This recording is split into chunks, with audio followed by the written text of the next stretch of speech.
Assalamualaikum warahmatullahi wabarakatuh.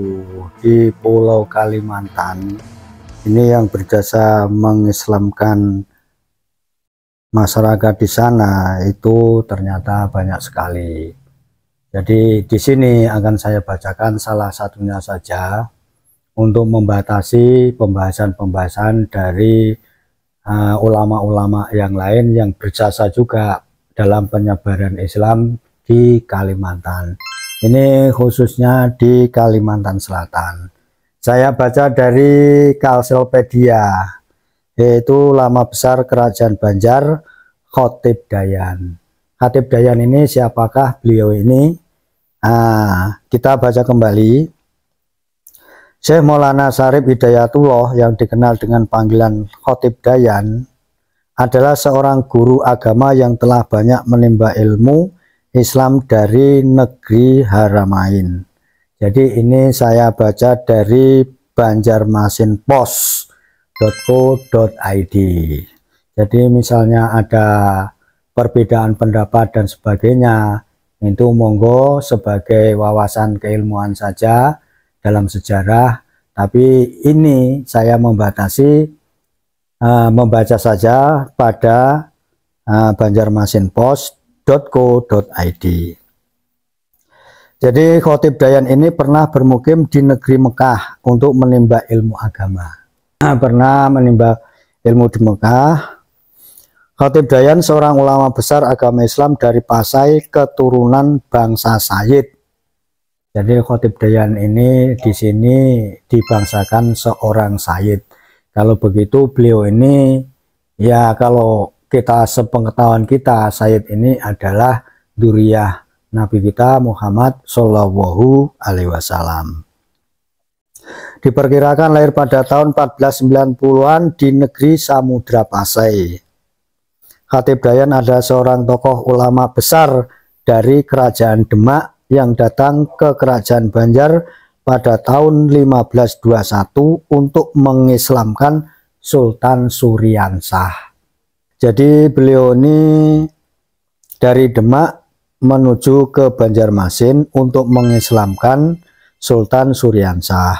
Namun tidak hanya seorang ulama besar, tapi ia juga adalah seorang komandan perang.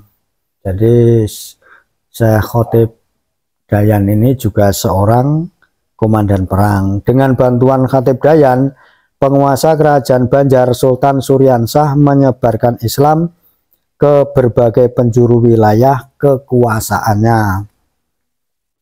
Ia merupakan figur yang berjasa memberi warna terbentuknya masyarakat Islam di kerajaan Banjar.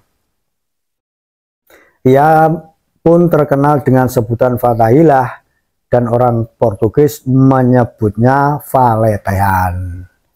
Jadi Khatib Dayan ini disebut oleh orang Portugis itu sebagai Fatahillah atau Valetean.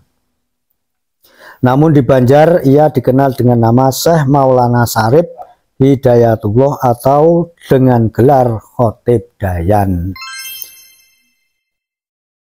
Dari panggilan masyarakat Kiai Khatib Dayan ini lama-kelamaan nama berubah menjadi Khatib Dayan, seperti nama kota Bandar masih berubah karena logat Banjar menjadi Banjarmasin. Versi lain mengatakan bahwa Dayan berasal dari kata Da'iyan, Da'i atau guru agama. Khatib Dayan juga bergelar Syekh Abdurrahman. Di kampung Kuin, Khatib Dayan membangun rumah tersendiri berdampingan dengan istana raja.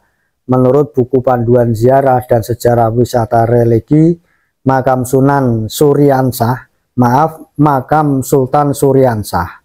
Karena menghormati jasa-jasa beliau, Sultan juga menikahkannya dengan seorang putri keraton dan dikaruniai beberapa keturunan.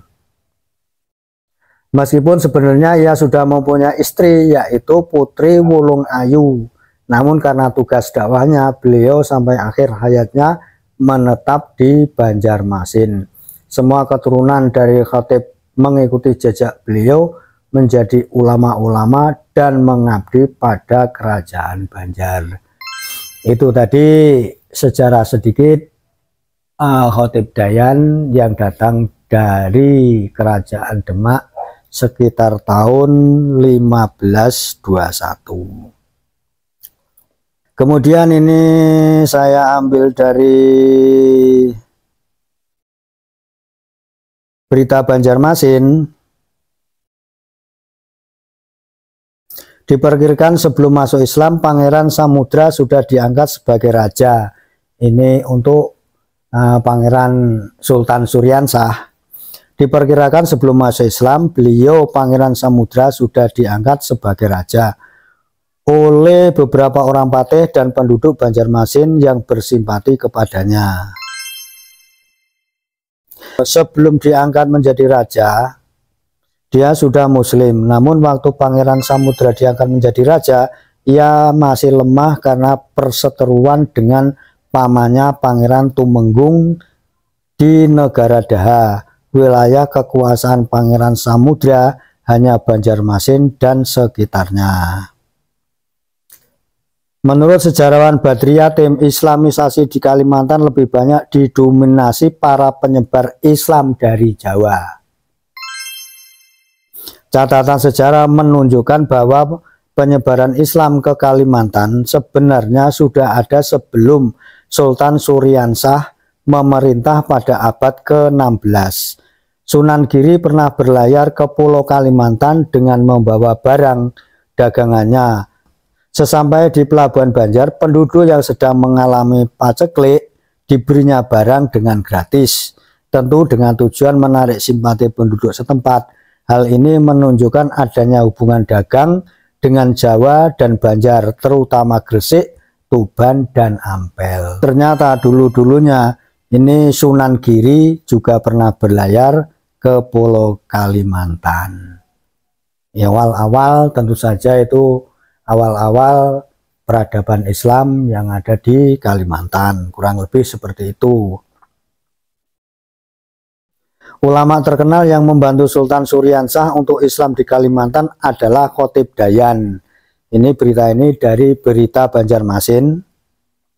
Menurut Kiai Saifuddin Zuhri, mantan Menteri Agama, orang tua Menteri Agama Lukman Hakim Saifuddin, Khatib Dayan sebenarnya adalah Sayyid. Nah, saya ulangi seperti berita yang tadi di depan. Beliau ini adalah seorang Sayyid Abdul Rahman. Orang Jawa menyebutnya Ngabdul Rahman.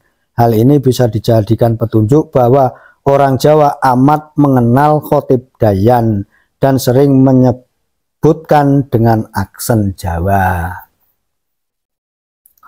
Ini berarti pula hubungannya dengan orang Jawa sangat erat. Bisa juga mengandung petunjuk bahwa Khatib Dayan yang disebut Abdurrahman itu seorang ulama yang datang dari Jawa sekalipun berasal dari negeri Arab. Tadi ada yang menyebutkan yang di depan berita tadi, ada yang katanya dari Aceh. Atau mungkin juga seorang keturunan Arab. Ini mengingat penyiaran Islam dilakukan oleh para ulama yang berasal dari Tuban, Gresik, Demak, dan lain tempat di pantai utara Jawa. Begitu. Dan saya teruskan sedikit. Khatib Dayan diutus oleh Sultan Demak yang mengirim bantuan 1000 tentara untuk membantu Pangeran Samudra dan sekaligus bertugas sebagai penyebar Islam di kalangan orang Banjar. Artinya, tugas utama Khatib Dayan bukan semata mengislamkan Pangeran Samudra atau Sultan Suryansah, melainkan menjadi juru dakwah di tanah Banjar, sebab saat itu juru dakwah ulama masih langka. Nah, ini juga merupakan fakta bahwa awal-awal di Kalimantan penyebaran Islam ini sudah jauh lebih dahulu sebelum kedatangan para habaib-habaib Balawi ini di tanah Nusantara. Hasil penelitian Panitia Hari Jadi Kota Banjarmasin yang sebagaimana dikutip Suryati tahun 2017, Pangeran Samudra diislamkan oleh wakil penghulu Demak Khatib Dayan pada tanggal 24 September 1526 tahun 1526. Ini sama sekali Habib Ba'alawi ini belum datang ke Nusantara. Rabu pukul 10 pagi bertepatan dengan tanggal 8 bulan Zulhijjah 932 Hijriah. Khatib Dayan bukanlah penghulu Demak tetapi utusan penghulu Demak Rahmatullah dengan tugas melakukan proses pengislaman raja beserta pembesar kerajaan dan rakyat kerajaan. Khatib Dayan bertugas di Kesultanan Banjar sampai dia meninggal. Jadi waktu itu kerajaan Demak masih ada. Kalau kerajaan masih ada berarti itu Belanda saja belum hadir di Nusantara. Kurang lebih seperti itu. Ada juga yang menyebut bahwa Khatib Dayan adalah Syekh Malik Ibrahim. Ini malah lebih keren lagi ini. Ada juga yang menyebut bahwa Khatib Dayan ini adalah Syekh Malik Ibrahim atau Syekh Abdul Malik atau Mujahid Malik. Beliau seorang mujahid yang berasal dari Aceh dan ketika datang ke Banjarmasin bersamaan dengan kedatangan pasukan Demak yang membantu Pangeran Samudra ketika memerangi pasukan pamannya Pangeran Tumenggung. Tetapi ada juga yang mengatakan bahwa Syekh Abdul Malik bukan Khatib Dayan. Syekh Abdul Malik adalah ulama yang bergelar Haji Batu dan ikut aktif bersama Khatib Dayan dalam berdakwah dan membangun beberapa masjid di Tanah Banjar. Begitu sedikit sekilas dari Syekh Khatib Dayan, yang di sini ada yang mengisahkan beliau ini datang dari Demak, walaupun kelahirannya ada yang mengatakan dari Aceh atau juga ada yang dari negeri Arab.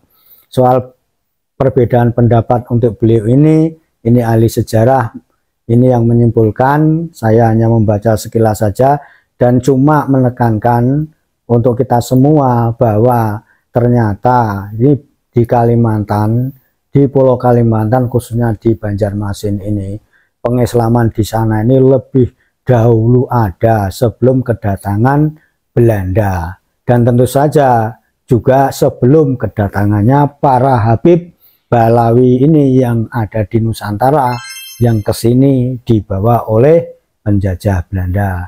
Sekian ini dari kita, kurang lebihnya untuk koreksinya kalau misalnya ada kesalahan dikoreksi dengan baik, insya Allah akan kita perbaiki dalam video-video berikutnya. Terima kasih.